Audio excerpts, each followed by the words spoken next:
is swollen. I actually had trouble talking so that people could hear me for the first half of the day.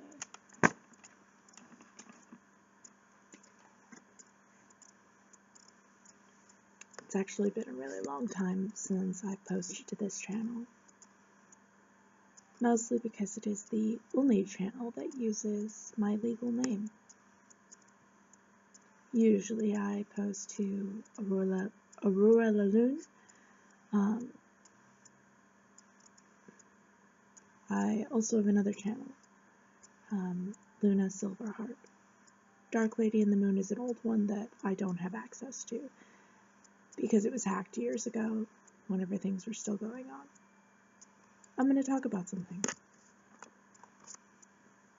Today I ran across an article that had not shown up to me before, has not been passed around in the advocacy groups, which tells me it's not really a widely known article. It's from the Arizona Sun, or it's actually posted on another website. Basically, kind of mainstream but local. It's from a Tucson paper. They're talking about some of the issues. The article's supposed to be from 2017. But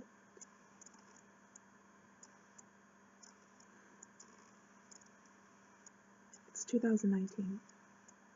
I have not seen my kids since the beginning of 2013. My Rowan and my Rohan. See that back there? That's Chris's. Proving what they did to us was bullshit. Wasn't hard. All it took was paperwork. Their own paperwork, by the way. That's the only reason I was approved whenever Jean got custody of Chris, and we managed to get him out of foster care where he ended up. I'm not going to go into details about that. But suffice to say, what happened to him in foster care was horrific, and the things that we found out later, more so. Like, it actually got worse than it looked. Cue nervous laugh. Anyway, foster care is still just as shitty as it was whenever I was in it.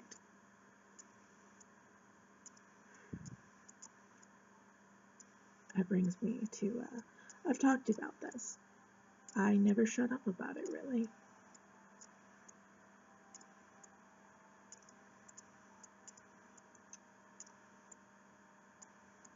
Rowan and Rohan, my boys. When they were taken, they were non-victims. In the paperwork, they're even listed as non-victims.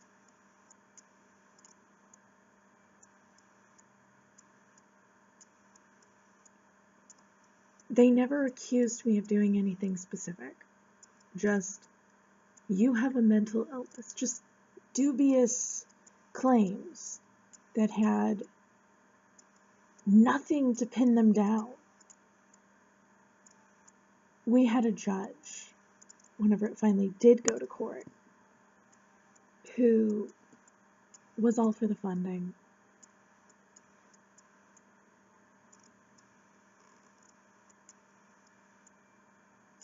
I was never accused of doing anything to my kids. I never did anything to my kids. I was never accused of failing to provide anything for them. I was never accused of anything that would actually constitute neglect.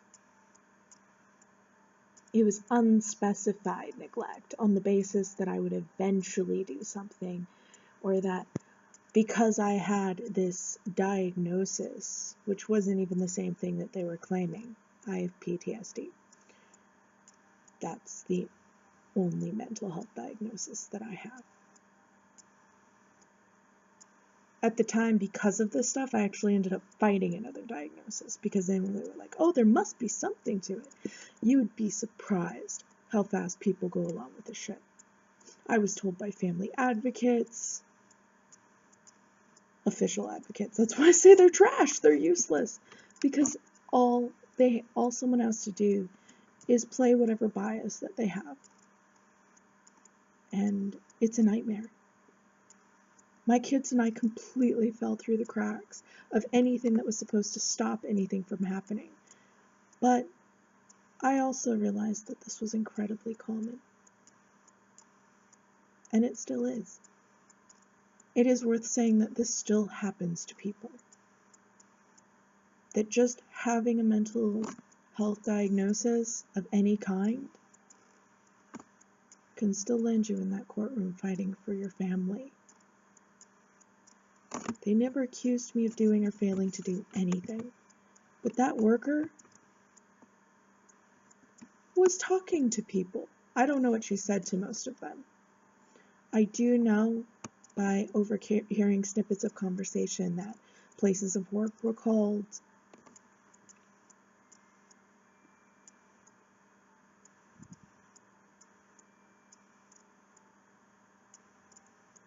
I know that relatives were called.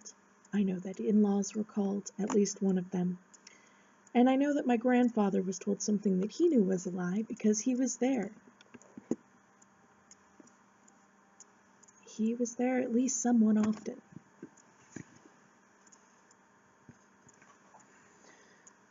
And he knew me well enough to know that I never let my kids near the litter box. It was something stupidly, outlandish. They told my grandfather that I let my kids play in the litter box, which wasn't true. My kids did not play in the litter box. Yeah, no.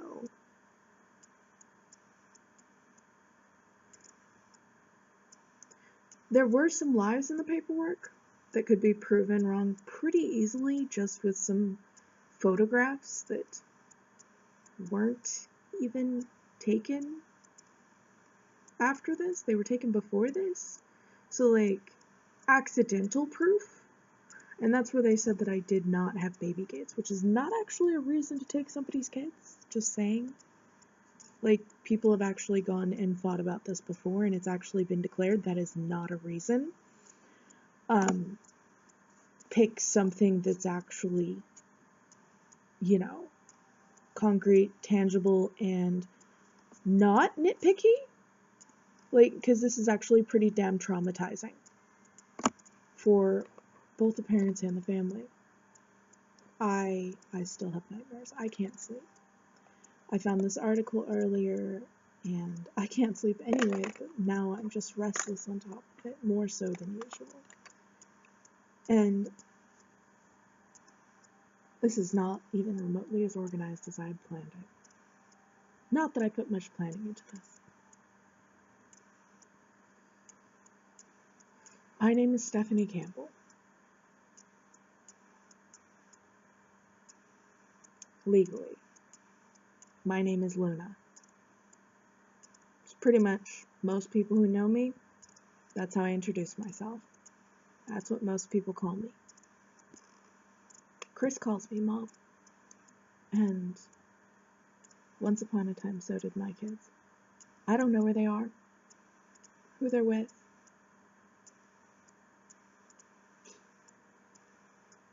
I have no contact with them. They completely cut me off before they were even supposed to. I was cut off in anticipation of the ruling of the judge, because the judge that we got, you know that bitch that you see floating around YouTube if you look her up? Amy Anderson. Judge Amy Anderson of the Arizona courts. She's not a family court judge anymore. They elevated her to a state Supreme Court judge. She has a known bias. She's on video, and that video, if you can find the whole thing, funding Trump's best interest of the child, yeah, that used to be posted on our state's website. they used to run advertisements on public television about adopting through foster care. And I don't mean, it wasn't even as underhandedly like suggestive as children in foster care need you to adopt them. These kids still have families, like, you recognize that, right? People that are fighting for them, trying to get them home. No, it wasn't even as underhandedly general as that. It was specifically telling people, like saying, are you having trouble adopting? You know, like, get into foster care today. And they were actually advertising how easy it is compared to an adoption agency. So just get into foster care so that you can adopt. Those were actual commercials that we had. There were people that said things to me like, you know, if someone decided to just not do anything about our situation knowing that it was all bad, like one of the parent aides said, oh, CPS got to them.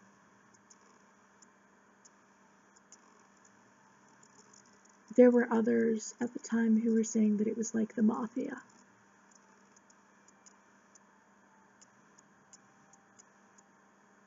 I don't know, I think it's worse than the mafia. The mafia will just kill you. Maybe rip off your fingernails. Taking someone's kids is worse. The last time I saw my kids, my oldest asked me why I didn't want him. He asked me why I didn't fight for him. Someone told that child I did not fight for him. I did absolutely everything they told me to.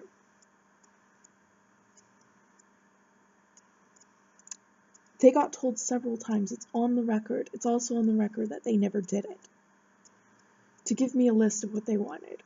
I still managed to do everything and more, and then the only thing that they were claiming I wasn't compliant about was my doctor would not prescribe me a very specific type of medication. The worker herself was playing doctor. She wanted me on an antipsychotic, so that I wouldn't have grounds to come back and say, presumably this is why, that the reason that they took my kids was utter bullshit. And it was. The entire thing was not even a claim of abuse or neglect. It was literally a call an ex-roommate made to scare us. To scare me. She made the call and claimed that I thought that that my cats could turn into people, like physically transform. I've never thought this, and I've always maintained this. They didn't even do an investigation first. They just took my kids. They just showed up at my door, did not identify themselves, forced their way in, and said, we're taking your kids. Only after they were inside, only after they had caused all of this chaos, did they say who they were. There was no court order, no cause, no nothing. And at the time, I don't know if it's still common, still considered normal for them, but at the time they considered this routine. What should piss people off, and they should be pissed, is not only that this happens, but that it happens enough that they consider this routine. Do you know how often people have to do things for it to not only be considered routine for them, but also for court personnel? In the little meeting thing that you do before court, I was told to shut up. I was not allowed to talk.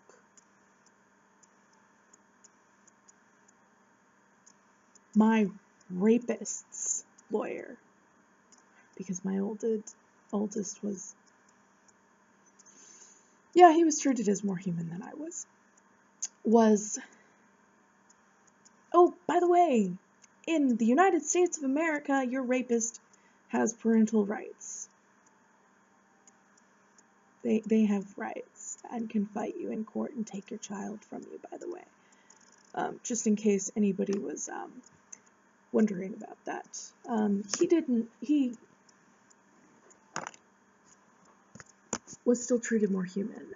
The lawyers, because mine was absent, notably, told me that if I spoke without my lawyer, they would tell the judge that I agreed not to see my kids.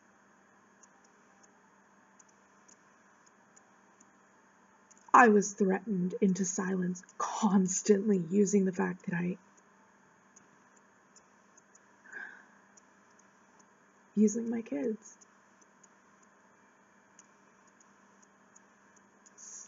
Speaking out, calling advocates whenever there was something wrong, they would stop visits with my kids.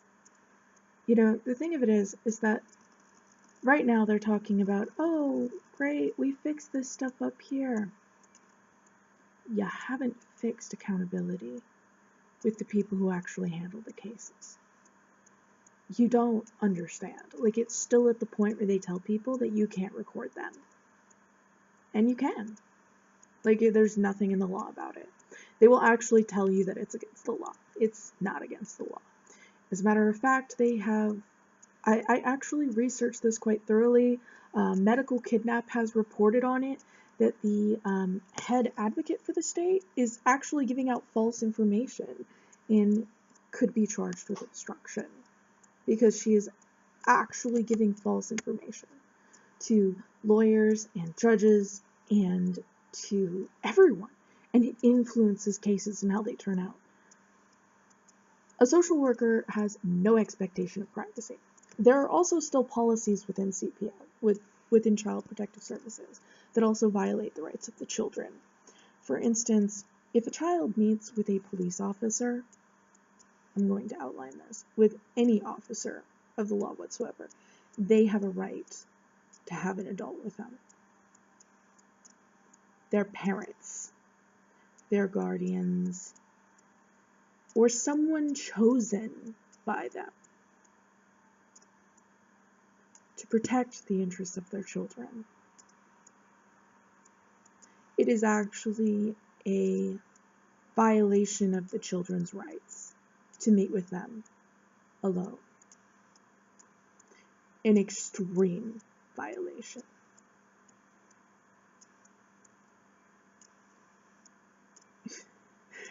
Like, it is still a nightmare of violated rights. Like, this shit has been so broken for so long, they don't even know what's up anymore. I was actually reading through newer policies, and it does look better than it used to. But there are also the complaints that those aren't really trickling down to ground level. There is a lack of accountability, so there are still workers doing monstrous things and getting away with it.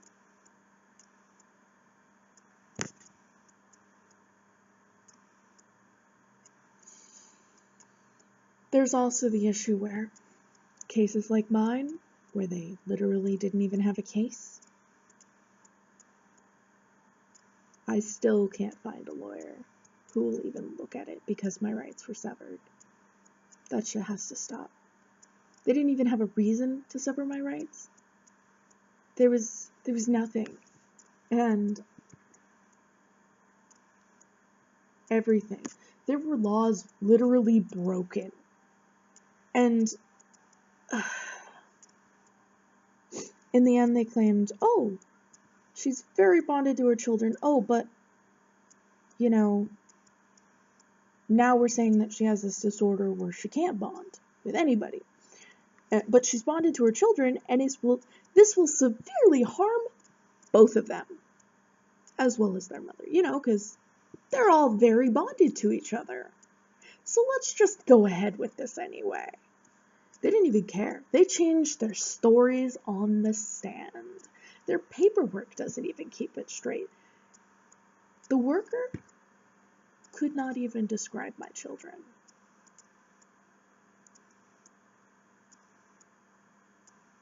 She could not even describe the case. She lied. And there are actually pictures, more than enough to prove that we were out in the community with our visits. She lied and said that we weren't. that we hadn't progressed or moved forward. No, she had just refused to engage about it. They'd kept me and my kids as isolated as possible. It's like they were trying to hide what they were doing to us. There were people involved who were very deliberately using the system at hand to do this.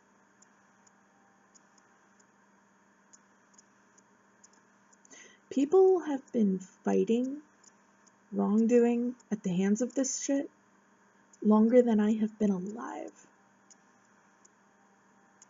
A handful of policy changes alone is not going to do shit. This is only the beginning. This is not... The politicians are, and the people higher up, they're patting each other on the back and putting, but it's not over. This shit was fucked up whenever I was a kid. I mean, I watched a kid get lost. Do you know what they did? They came in and grabbed that little girl and took her out. They threatened a bunch of the rest of us not to say a word. I said it anyway, because I'm me. And my mom, she'd raised me better than that. I wasn't a little coward. Then again, they were threatening us with cutting off visits. And they did. I didn't get to see my mom for well over a month. All because I spoke up and told the police that that little girl, that they came in and got her.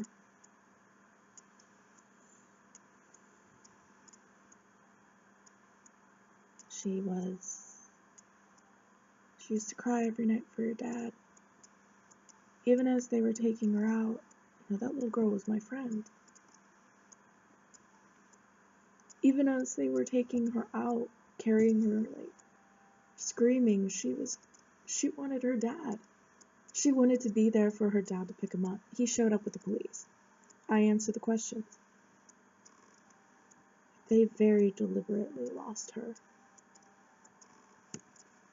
And I can't help but hope that me saying something at least helped. I know they did find her.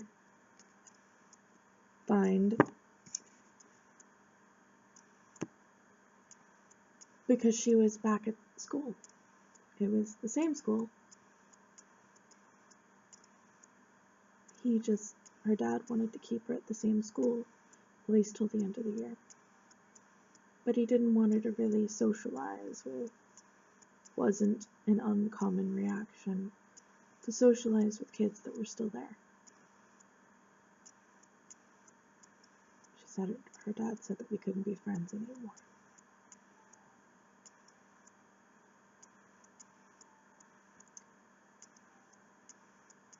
But I'm glad that she got to go home.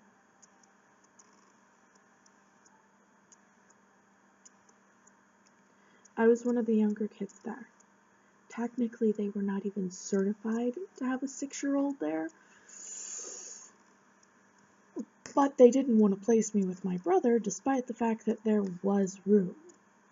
I guess it was because they thought that my brother would be more adoptable, or that it was easier to adopt kids separately. It's amazing the shit that people will talk about whenever they think either that you can't hear them or nobody will believe you if you tell them, or nobody's gonna listen to a little kid.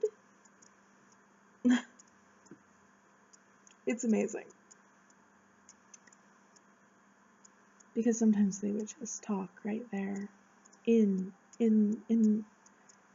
the entranceway of the house where we were, and they would just talk about it. And it's like, kids have ears, right? I was 6, not stupid. They medicated the shit out of me instead of handling the underlying problems, which is also something that was talked about in that article. And I'm like, this is stuff I've talked about for years. Some of the older stuff, though, has disappeared. Like, the list of reasonings See, now in the policy, they actually have to tell people you cannot just take kids for a gut feeling. Whenever my kids were taken, that wasn't there.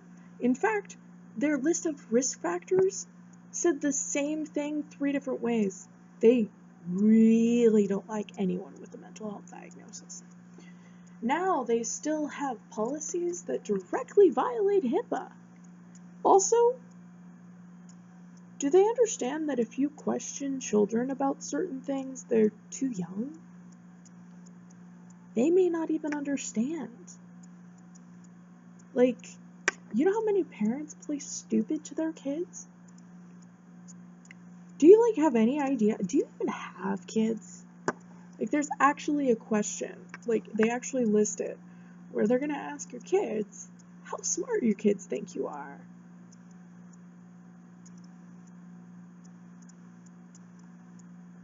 I don't know about anybody else, but sometimes Chris acts like he thinks I was born yesterday.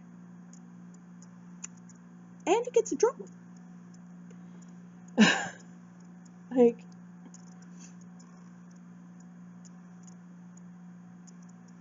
Like, it's midnight, and not 30 minutes ago, he got in trouble because he thought we didn't know that was him coming out of the bedroom. We were laying down.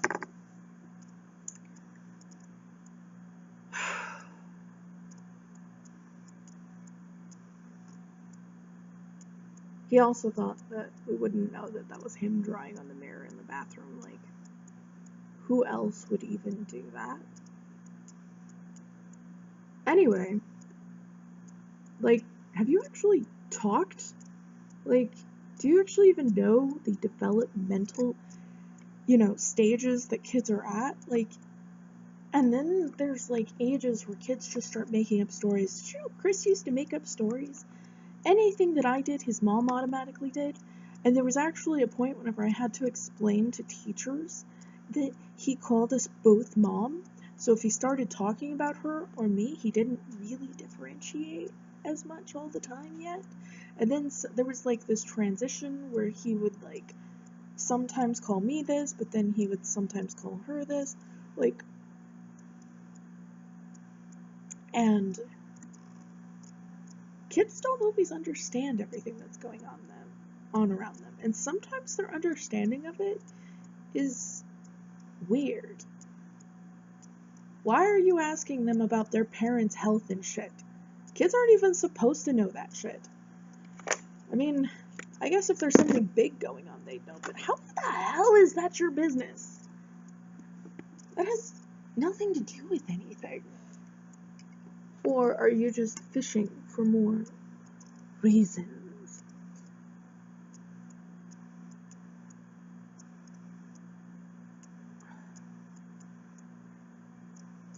My advice to parents is still this. Record them. If a worker comes to that door. And by the way, because of what happened to my kids, every single goddamn time anyone knocks on that door or that doorbell rings, and I'm not already there, like if it's the pizza guy, even then, like, even though I know, my heart jumps into my chest, like up into my throat, like,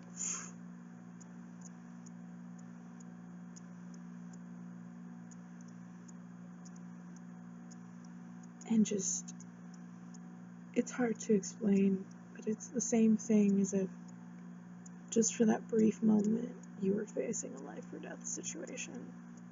Like, fight or flight, and then bam, you know that, like, there are times, like, that I don't know because it's a goddamn salesman at the door or something. And, my heart will just be beating a mile a minute. Like, I can hear it in my ears. Till I know it's not them. I'll already be recording, too, just in case. Just because that's how paranoid I am about it. Rightly so, considering what they did to my kids and I. Considering the fact that none of, even proving what they did was as simple as paperwork. Just all you have to do is be willing to read it. It saved Chris, but it didn't bring my boys home. I don't even know if my boys still know that, like, I never gave up on them, that I've just kept on fighting and trying to get someone to listen. I don't know.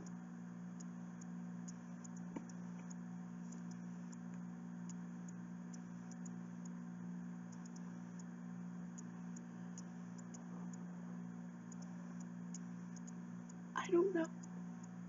As far as I know, I don't even know if they're alive or dead at this point. And that kills you. You don't know if they're sad.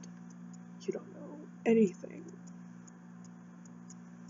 It's not right.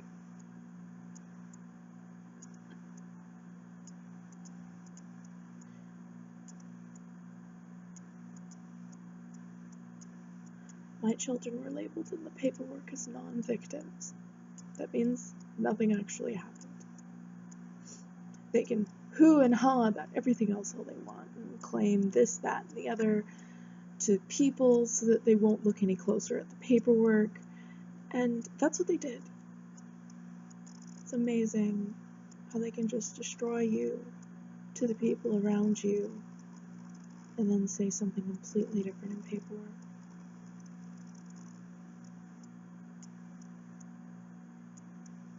Even the things that they lied were not things that you can take kids over. Or at least you're not supposed to, and definitely not without a warrant.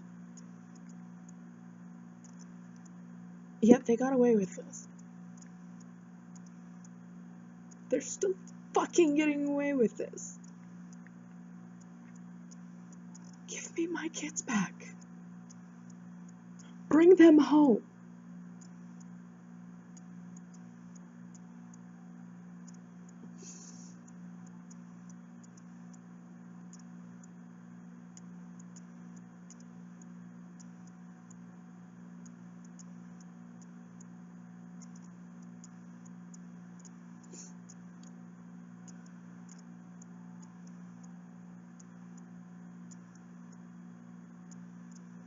If I believed in hell, which I don't.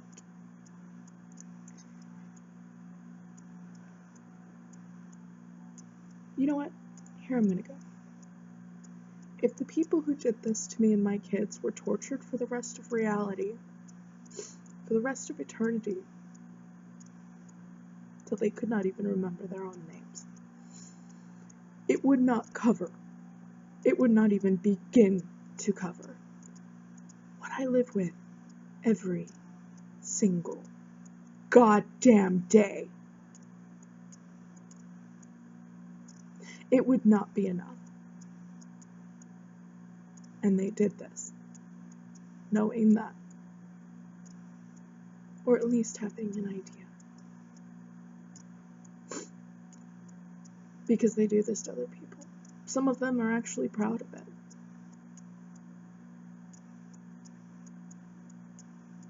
I've known others. After a while, you kind of just know some people that can look into things.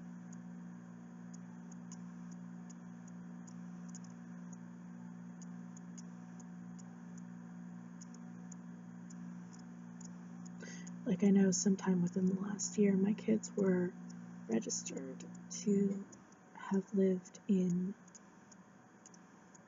a hotel, but I don't know anything current. I only know because I know someone who looked and maybe wasn't supposed to share that, but they did. Another person looked into something else for me.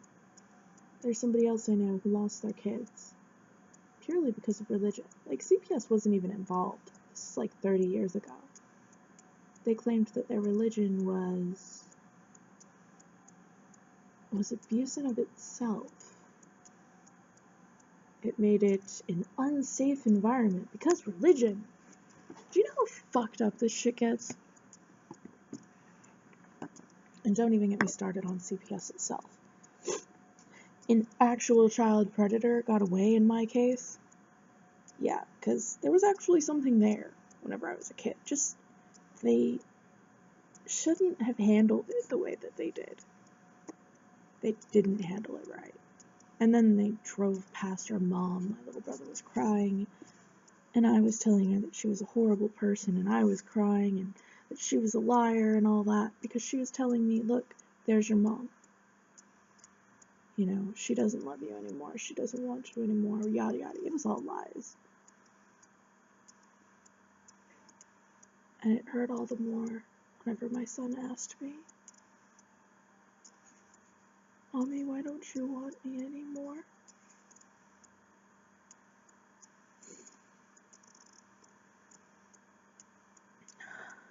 Whoever told him that needs to take a long walk off a short cliff.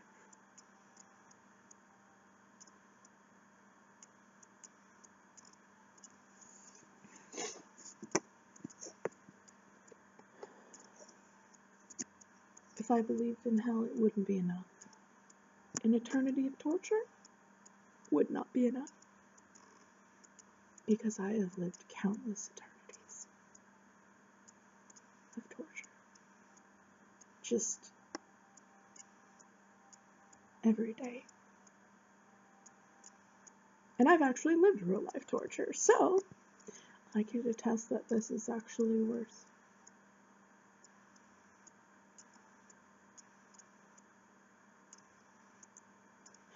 One day, may they get exactly what they deserve for everything that they have done to us.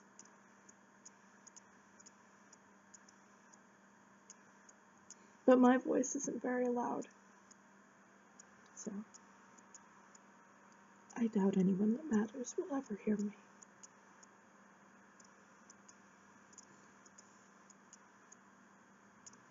Well, if you'll excuse me, I don't like crying on camera.